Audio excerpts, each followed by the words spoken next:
В Тихом океане, к югу от Гавайских островов и атолла Джонстон, имеется мистический атолл под названием Пальмира.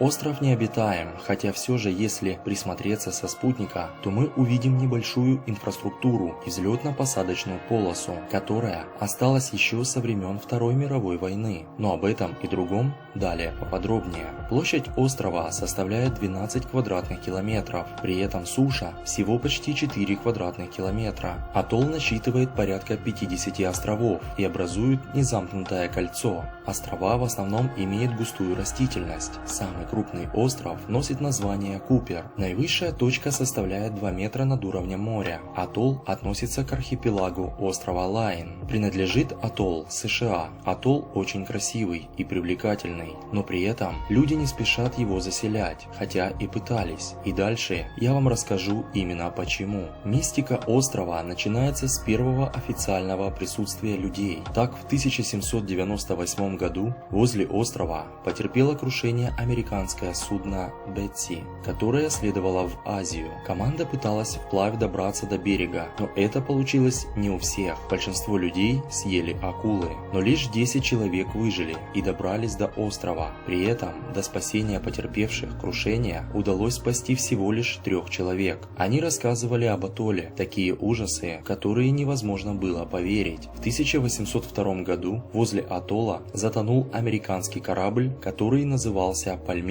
Остров был нанесен на карту, и его назвали именем погибшего судна. В 1816 году возле Пальмиры потерпела крушение испанская каравелла Эсперанто. Команду спасло проходившее тем же курсом судно. По словам капитана погибшего судна, шторм выбросил их на рифы, которые нанесли на карту, но через год на этом месте не было никаких рифов. В 1862 году король Гавайев Камеамеа IV издал приказ об экспедиции на атолл с целью включения острова в свои владения. 15 апреля 1862 года атолл Пальмира был аннексирован Гавайским королевством. В 1870 году здесь снова погиб корабль. Правда, никто не может сказать, что с ним случилось. Он просто исчез, а команда была найдена на острове. Все оказались мертвы. Причина смерти осталась невыясненной. В 1889 году атолл был аннексирован Великобританией, а уже в 1898 году Гавайи и атолл перешли под юрисдикцию США. Во время Второй мировой войны Центральная лагуна и прилегающие к ней островки использовались самолетами ВВС США. Сначала все радовались благоприятному климату и красивой природе, и необъяснимые события происходили также и с солдатами. Так имелся случай,